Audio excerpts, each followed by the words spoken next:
They say the gardens never existed, and I won't correct them. Not yet. Let them believe what the dust tells them. Dust is comfortable. Dust asks nothing of you.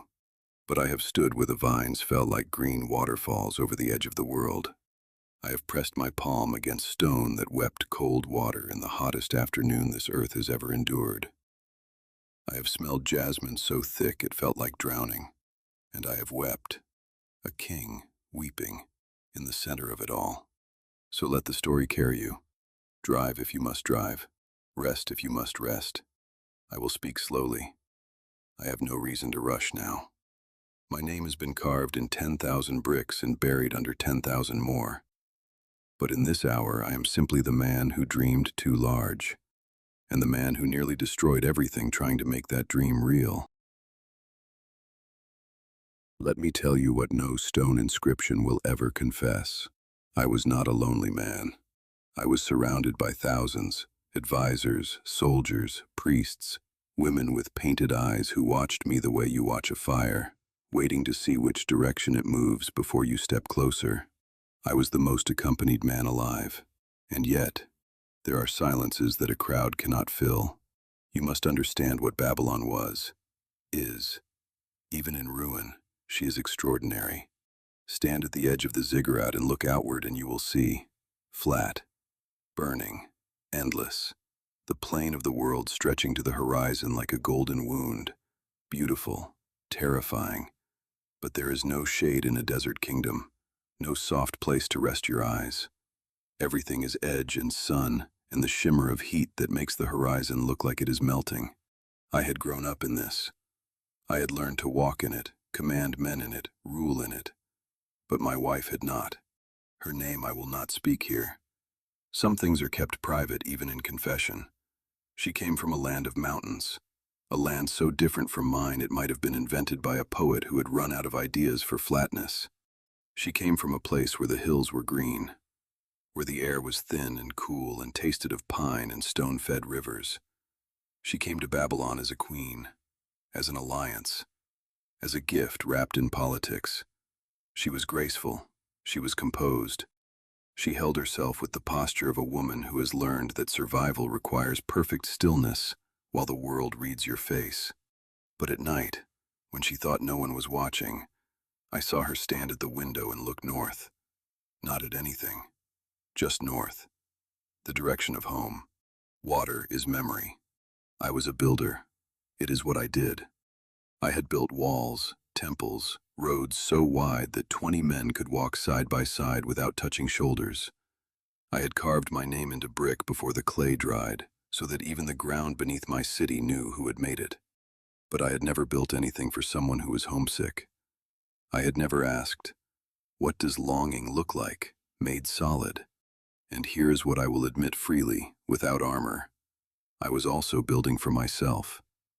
Because I had stood at the edge of everything I owned, the greatest city the world had yet produced, and felt that hollow thing that power sometimes is.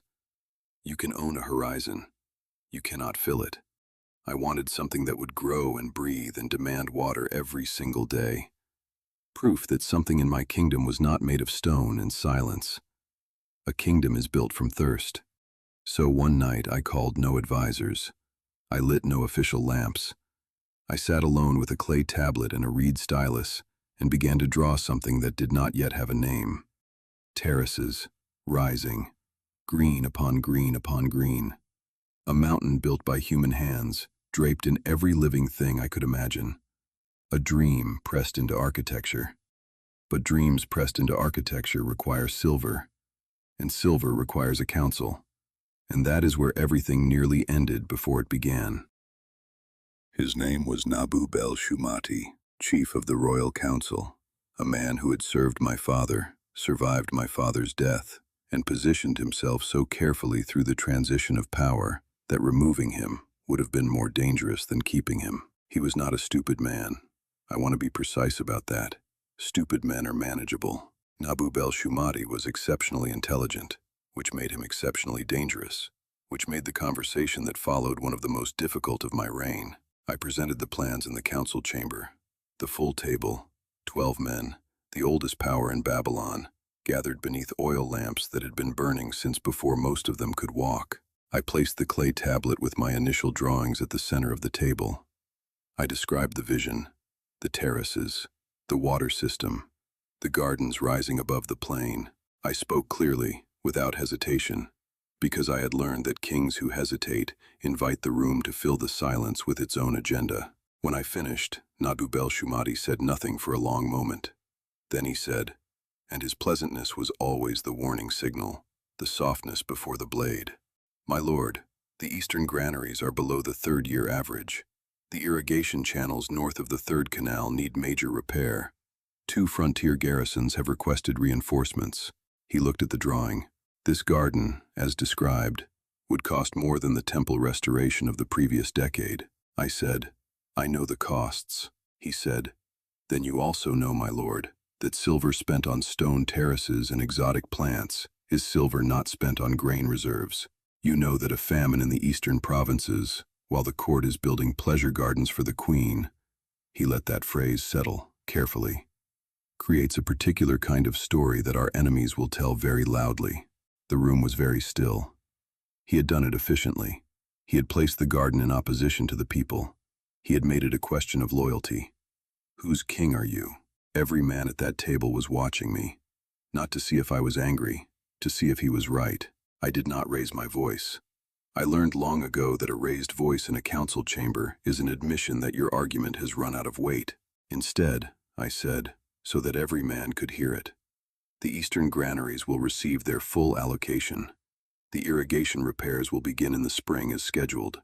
The frontier garrisons will be reinforced from the Western Reserve. I let them calculate. The garden will be funded from the treasury surplus of the river trade agreements I negotiated last year. The agreements you advised me to decline, Nabu-bel-Shumadi. The ones I signed anyway. He held my gaze. For a long moment. The kind of moment where the future balances on a grain of sand. He was deciding whether to push further. He chose not to. As you command, my lord, he said, and he set the tablet down. But I knew, as every king must know to survive, that the conversation was not over. It had only just begun, because a man like Nabu-bel-Shumadi does not lose an argument. He defers it. The architects came in the morning, still rubbing sleep from their eyes. I showed them the tablet. The oldest among them, Mushazib, who had built 3 temples and buried 2 kings, looked at the drawing for a long time without speaking. Then he said, almost to himself, my lord, this is a mountain. Yes, I said. We are in the middle of a plain. Yes, I said again. He looked at me the way a man looks at someone who is either a genius or about to cause him an enormous amount of difficulty. Then he set down his walking staff, picked up a fresh tablet, and began his own calculations. That was all I needed. But the first problem arrived before the first stone was laid. The timber. To construct the terraces at the scale I had described, we needed vast quantities of cedar, long beams, resistant to the weight of packed soil and root systems and water. Cedar does not grow in the plain of Babylon. Cedar must be shipped, and shipping cedar in the required quantities meant calling in political debts I had been saving for other purposes. Mushazib came to me on the 4th day of planning and laid the numbers out plainly. My lord, at current timber prices and transport costs, we can build 3 of the described terraces, or 6 at half the planned width, or we can reduce the height by... I stopped him. How many terraces did we design? I said. 7, he said, full scale. Then build 7, full scale. He paused. He was not a man who paused often. My lord, that will require renegotiating the northern timber contracts and calling in the Phoenician agreements at least 2 years early. The Phoenicians will know they have leverage. They always know they have leverage, I said. Pay what they ask, but build what I designed. He wrote something on his tablet. He wrote it in the small, precise way of a man recording a decision he considers unwise, so that the record will show he understood the cost. I respected that about him. Now, let me describe the garden as it existed in my mind, before the compromises that all great things require.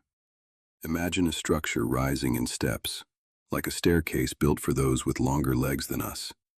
Each level wide enough to hold a real garden, not a potted fig, not decorative grass, real gardens.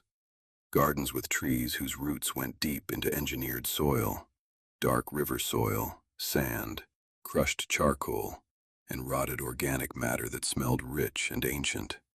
Gardens where the shade was so complete you could forget, for a moment, that you were standing on stone above a desert plain. Gardens layered one above the other, like the floors of a palace, but the palace was made of vines and blossoms and the slow, heavy movement of branches in a desert wind. On the lowest level, the weight-bearers, great stone columns, thick as ancient trees. Between them, vaulted rooms, dark, cool, smelling of moisture and something almost underground. Even there, in the shadow of the structural base, I wanted something growing. Ferns, the kinds of plants that live in cave mouths and riverbanks, where sunlight only visits briefly. The second level, louder. This is where the sound would start, because sound is part of a garden that most builders forget.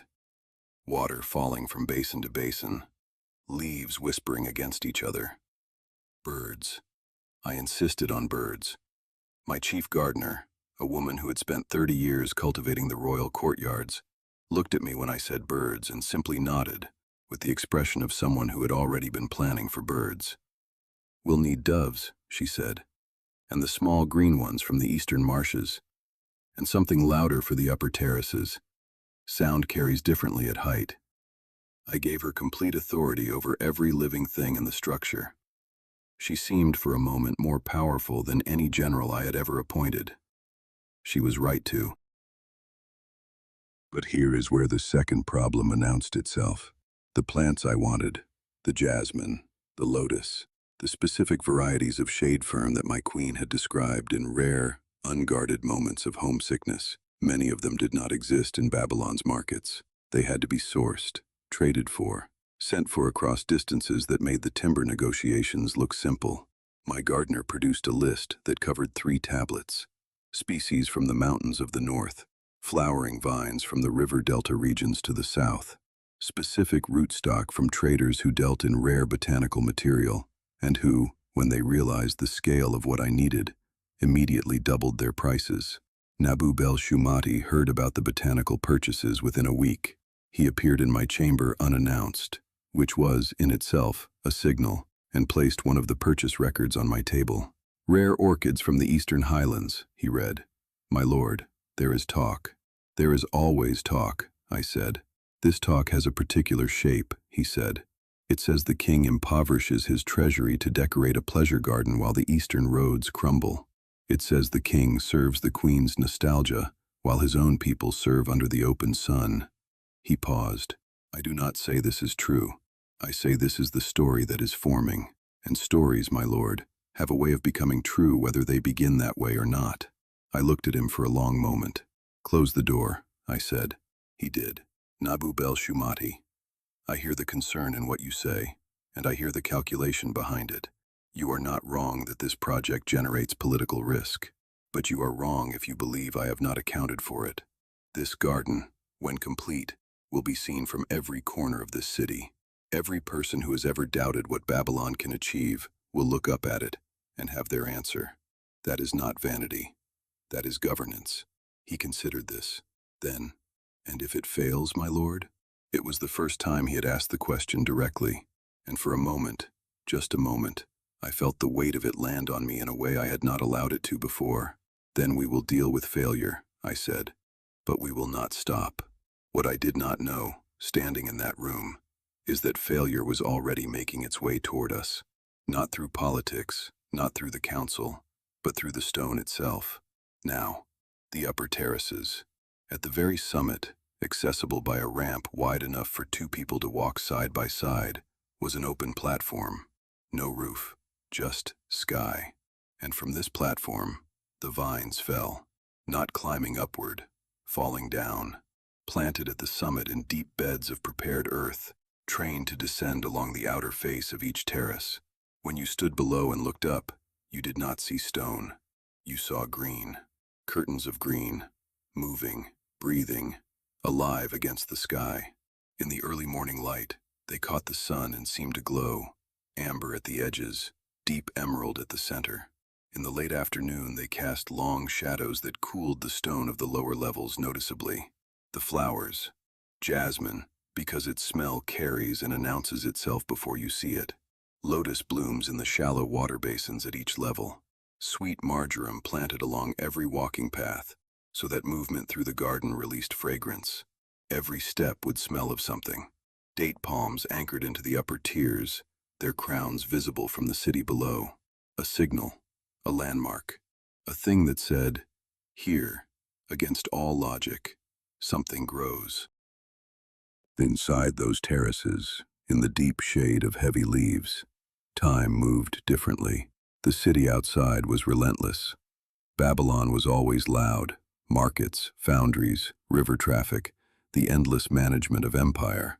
A sound that never fully stopped.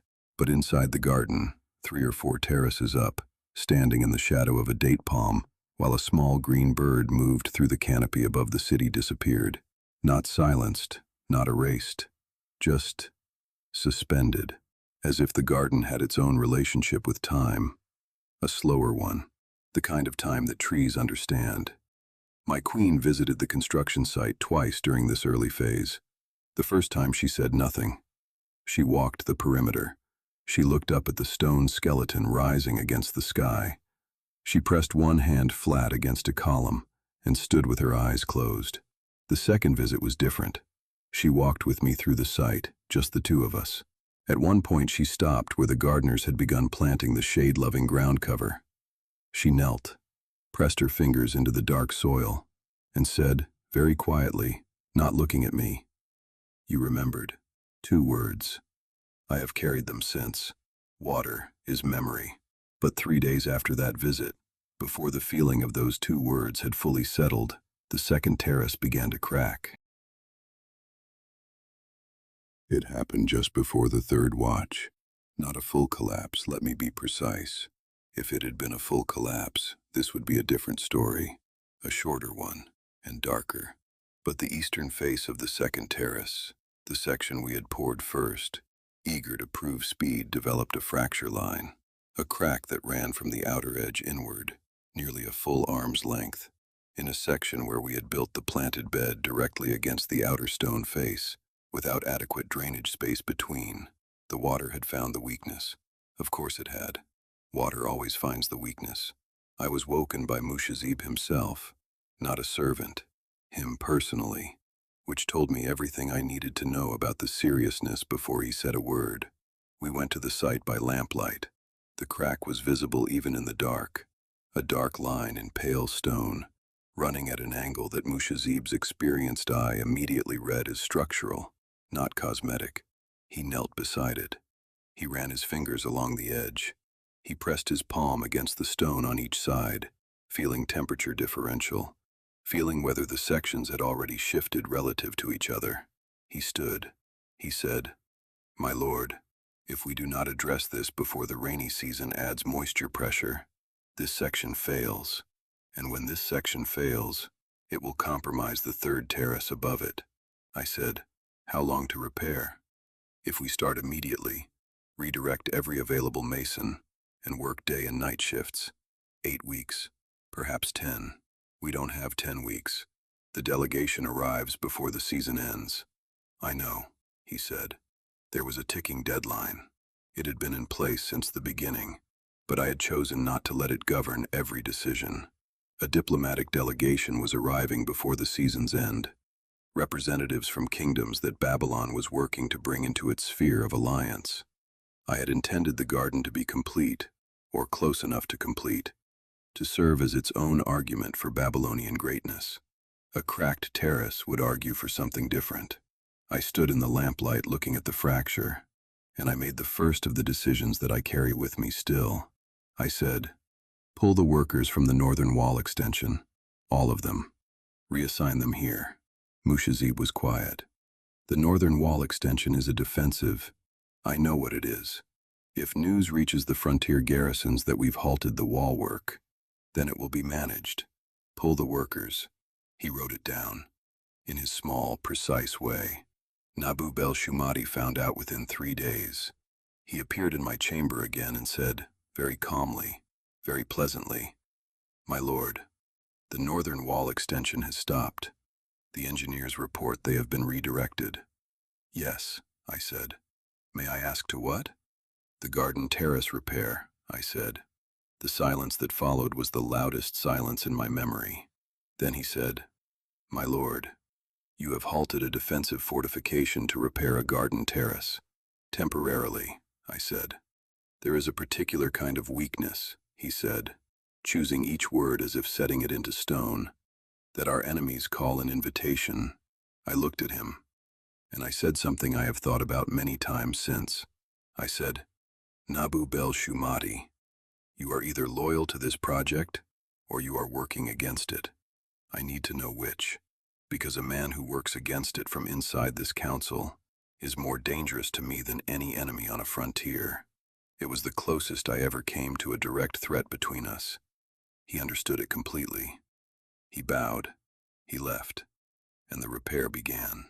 But 3 weeks into the repair, something happened that I had not anticipated, and it made the cracked terrace look like a small problem by comparison. The water lifting system failed, not through mechanical failure, not through wear or miscalculation, through interference. The mechanism, I will describe it fully in a moment, because it deserves its proper place in this account, required specific wooden components at its rotating core, components that had been measured and fitted by hand, over weeks, by craftsmen who had given months of their lives to understanding the unique tolerances this device required. On the night of the 17th day of the second month of construction, those components were found split, deliberately. The grain of the wood ran in a direction that made accidental fracture nearly impossible.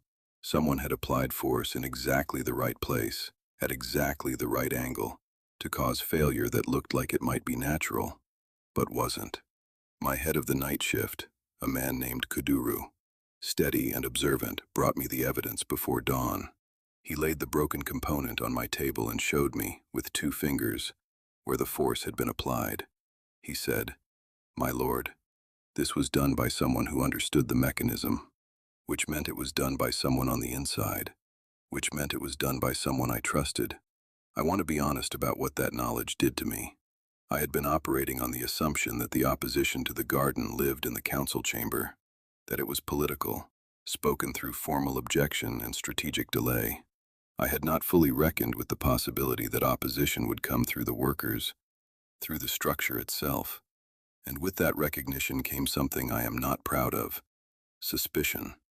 I began to watch differently, the way a man watches when he no longer trusts the room he is in. It is an exhausting way to live, and it changes you, changes the texture of your attention, makes everything slightly adversarial, even the innocent things. I questioned Kuduru extensively. I questioned 3 of the senior night workers.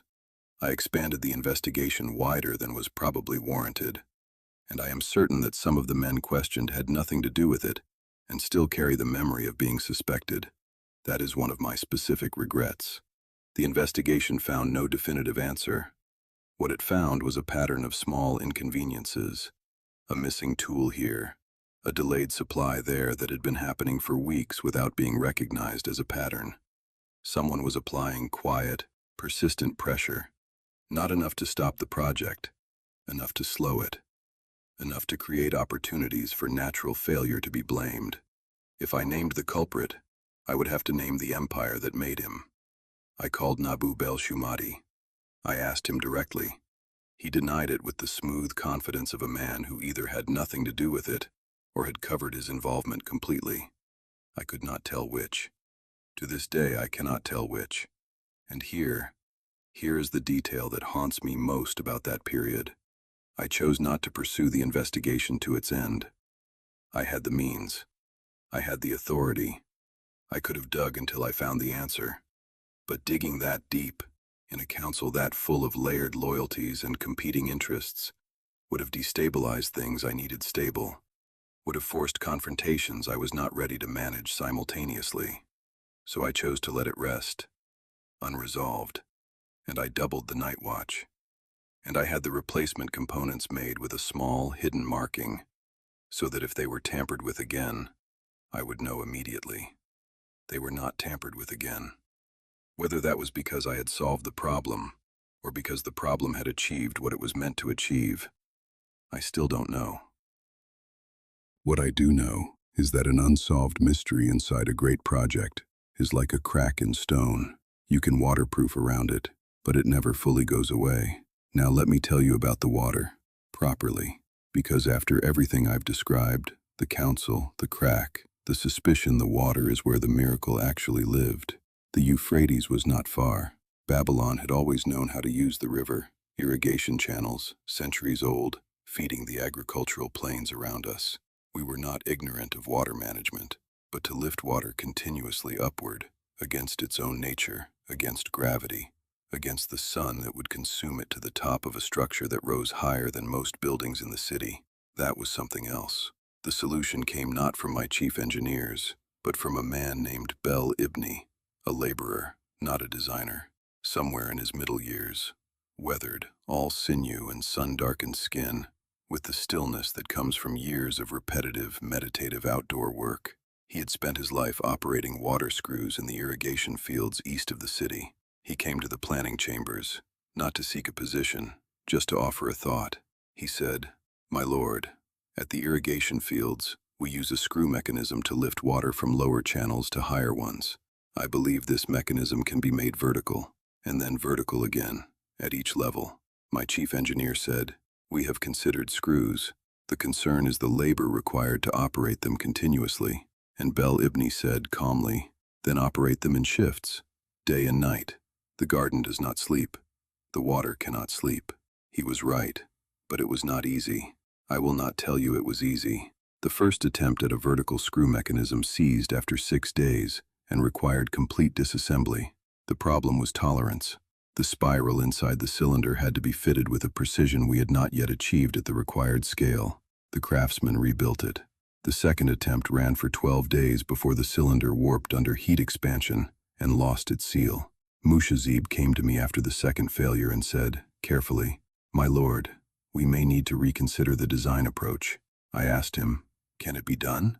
He was quiet. Then, "Bel Ibni believes so. He says the problem is the material of the cylinder, that we need a different wood species, treated differently." "Then find the wood," I said, "and treat it differently." The third attempt ran for 40 days without failure, and then the fourth mechanism was built alongside the first, and the fifth alongside that, and gradually, level by level, the lifting chain was completed. Water from the Euphrates channeled underground to the base, lifted by the mechanisms, step by step, to the cisterns at the summit, then flowing downward through the terraces by gravity, irrigating as it descended. A circuit, endless.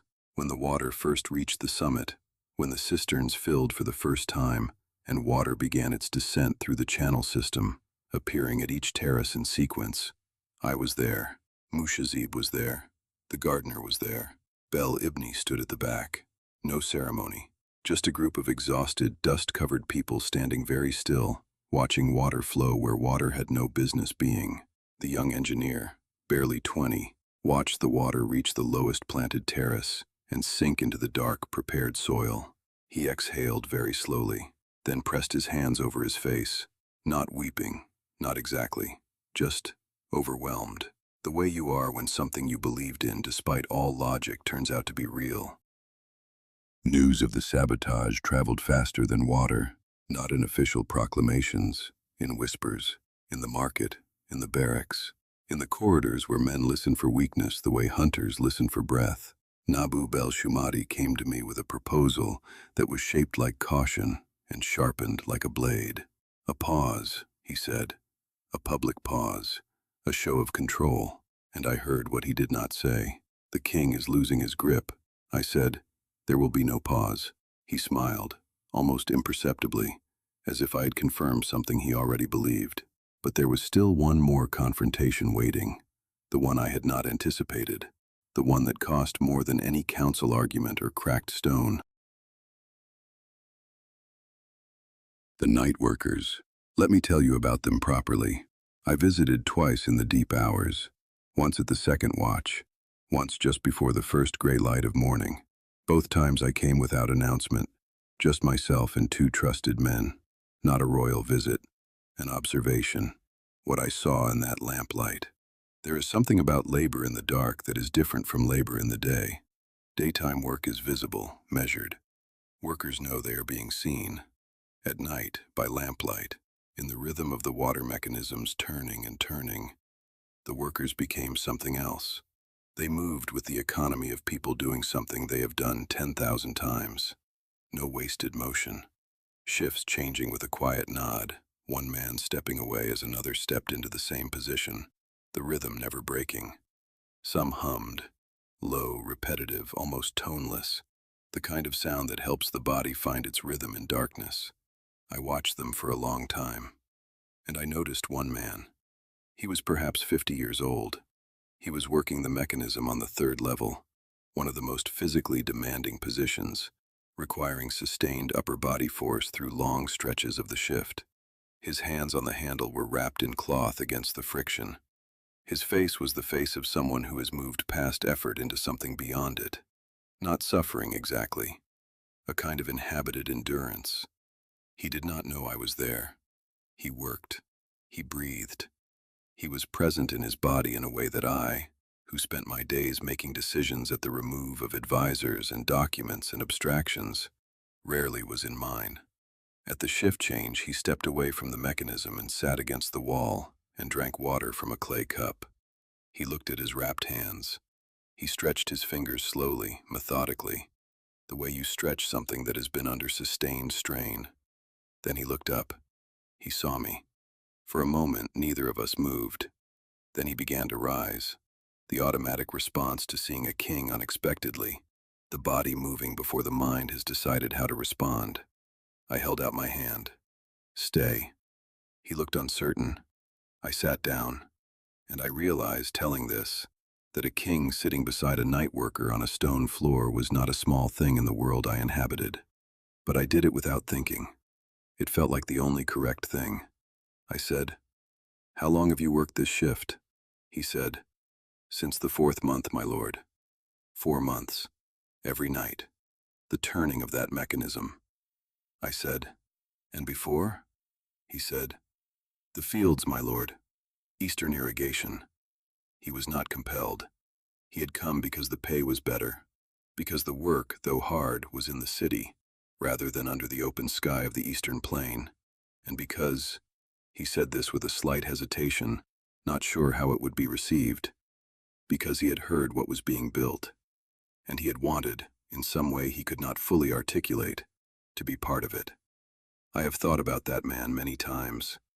He represents something I understand better now than I did then. There are people who choose to participate in great things, not because they have power over the outcome, but because they understand, instinctively, that to place your body and your effort in the service of something extraordinary is itself a kind of dignity. He was not building the garden, but he was building the garden. And then there are those who did not choose. I will not hide this inside euphemism. Some portion of the workforce was compelled, drawn from conquered territories, from the edges of the empire, from places where my authority expressed itself most bluntly. This is the shadow of every great thing built in the ancient world. It is the shadow of great things built in every age. I have sat with this for a long time.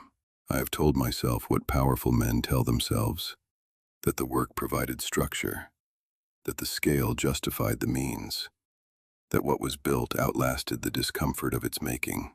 These are not lies exactly, but they are not the whole truth either.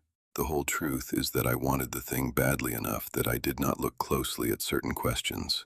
Each small step seemed justifiable, and then you reach the end and look back and the small steps have accumulated into something much larger. I do not say this to seem wise in hindsight. I say it because it is the thing I most wish someone had been willing to say to me directly while it was happening. What is real is what remains. And then came the conversation with my queen, the one I had not been prepared for. The garden was nearly complete. The water ran. The plants had established. On the 3rd terrace, in the shade of a full canopied palm, you could stand and feel, Genuinely feel the temperature difference, the moisture in the air, the density of something alive built from almost nothing, in a place that had always been nothing. She walked through it with me one evening, as the light went gold and long and forgiving. We walked in silence for a while. The good kind of silence, the kind that exists between people who have been through something together. Then she stopped at the terrace edge. She looked out at the city below, at Babylon spread to the horizon. She said, "It is extraordinary." I said, "Yes." A pause. Then she said, and she said it quietly, not with anger, not with accusation, but with the precision of a woman who has thought carefully before speaking. "Tell me something honestly." I turned to her. "Did you build this for me?" she said. "Or for what it would be said you built for me?" The silence after that question was very long, and I found, to my own discomfort, that I did not have a simple answer, because both things were true, and she knew both things were true before she asked. She was not asking to discover the answer. She was asking to see whether I would give it honestly. I said, "Both. I built it from love and from pride, and I cannot fully separate the two. I am not sure they were ever separate in me." She looked at me for a long time. Then she said, "That is the most honest thing you have said to me in years." And she took my hand, not in forgiveness, not in condemnation, in recognition. Obsession changes a man. I had been a decisive king. During the construction, I became less capable of distributing my attention evenly. Dispatches waited longer than they should. My oldest counselor, the one who had served my father, the one who survived by being the kind of honest that powerful men tolerate because they need it, came to me privately. He said, "My lord, the garden is extraordinary. There is a kingdom around it." I received it badly. I told him he didn't understand what I was building. He nodded. He said, "The eastern trade roads have needed repair for 2 seasons. He was right. I did not thank him at the time. That is another thing power does. It slows your ability to receive truth gracefully. A kingdom is built from thirst. And underneath all of it, underneath the council disputes and the cracked stone and the sabotage and the moral weight of the compelled labor, there was the thing I will now name plainly. I was afraid of disappearance. Not the sharp fear of battle. That kind of fear is simple and has a clear object. This was something older and quieter. The fear of being forgotten, of the empire continuing, as empires always do, without even a clear memory of who shaped it. I had stamped my name in brick. I had built walls. But stone erodes and walls crumble, and the bricks with my name get repurposed by the next builder who needs material. I wanted something alive, because living things propagate themselves.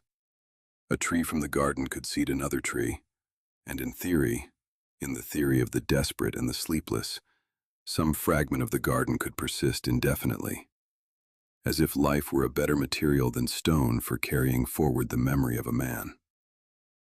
Every tree I planted in those terraces was also an argument with my own mortality. Now we come to the part of the confession I have been building toward, and I need you to hear it fully. The scholars have looked. For centuries they have sifted through the rubble of Babylon, the real rubble, the physical one, clay tablets, broken foundations, accumulated layers of human occupation. They have cataloged and measured and cross-referenced accounts from travelers and historians, and enemy records and allied ones. They have not found it, not definitively. No clear archaeological record that places the gardens where the gardens should be. The ancient writers who described them, some wrote centuries after the fact, working from second-hand accounts and tradition, and the natural human tendency to describe Babylon in absolute extremity, because Babylon deserved nothing less. And some scholars argue, in the way scholars argue, with precision and care, that the wonder may not have belonged to Babylon at all, that it may have stood in Nineveh instead, attributed to a different king in a different city, and history misfiled it somewhere in the long journey between then and now. So, the question the scholars ask, did I build it? Did any king of Babylon build it? Did it exist at all? I will tell you what I know, and then I will tell you what I believe, and these are not the same thing. What I know. Something was built.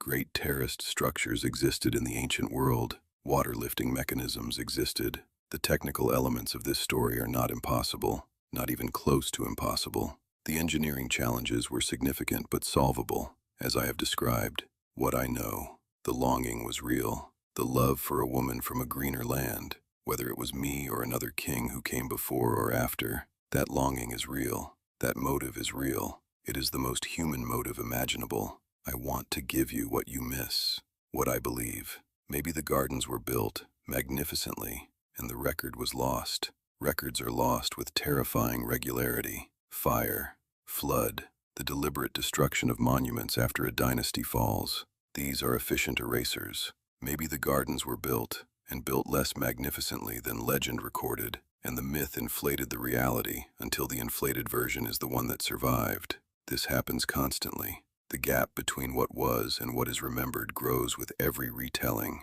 Maybe, and this is the one that feels most true to me in the long hours of the night, maybe the gardens were a story that someone told so well and so completely that it entered the world's memory as fact, a constructed myth, a piece of deliberate image-making, an account of what a great city could do, what a powerful king might offer the woman he loved, what human ingenuity might dare in a burning plain, so complete that the image became more real than reality would have been. A kingdom is built from thirst. If the gardens were a story, a very well-told story, then perhaps the story accomplished exactly what a real garden would have accomplished. Perhaps more, because real gardens die, stories do not. Here is what I will not take back. Whether I built it in stone or built it in language, whether I raised the water on mechanical spirals or raised it on the faith of storytellers, the longing was real, the love was real, the ambition to make something beautiful where nothing beautiful should exist, that was real. And perhaps that is the truest answer to the question of whether the gardens existed. They exist in the place where all great human things live before they are built, or after they are lost, in the mind, in the telling, in the particular quality of attention you give to a dream that refuses to become small. I said at the beginning I wouldn't correct the people who say the gardens never existed. I still won't, because maybe they're right, and maybe the myth is the true garden. Water is memory. There is a place I return to, in the part of the mind where memories go when they become more feeling than fact. The third terrace, late afternoon, the light doing the thing that late light does in this part of the world, turning everything old gold, giving even stone a kind of warmth. The vines are moving, not much, just barely, the way living things move when the world is exactly right and there is nothing urgent. A small bird, one of the green ones from the eastern marshes, sits in the palm canopy above me. It makes one sound, a short liquid note, then silence. My queen is at the low stone bench at the terrace edge, the one my craftsman made slightly wider than necessary, so that two people could sit there comfortably, the only specification I ever gave them in private, without explanation. She is looking at the city below, not north, not toward the mountains of her home, just outward, present. Her hands are in her lap, relaxed. I do not disturb her. I stand in the shade of a date palm, with the smell of jasmine and wet earth, and something cool and alive all around me, and I think, if nothing else, if this one moment, it was enough. What is real is what remains. Maybe the gardens are beneath Babylon's dust right now, waiting for the right hand to brush them free. Maybe they were never there. Maybe they are here, in the space between your breathing and the next thought, growing quietly, as gardens do, in the ground of imagination. Nabu Bel-Shumadi never stopped opposing me. Not fully, but he was at the opening of the garden. He stood at the second terrace and looked up at the vines against the sky. He said nothing. He said nothing for a long time. Then he turned to me and said, very quietly, stripped of all his political carefulness, "I did not believe you could do it." "I know," I said. "I should have," he said, and he walked away. That was the closest we ever came to peace. The desert is very patient. It outlasts every argument about what is real. But so does a dream that was dreamed with enough love, and enough stubbornness, and enough foolishness, and enough of the human refusal to accept that the world must remain exactly as it is. If you are driving, keep your eyes on the road. You already know the way. If you are resting, Let the silence carry you where it will. Either way, stay a moment longer, because next, there is another ancient voice waiting to confess. The great library of Alexandria, burning, vanishing, and never fully gone, will speak in its own words about what it means to hold all the knowledge of the world and watch it turn to ash. That story begins where all libraries begin, with someone who is afraid of forgetting.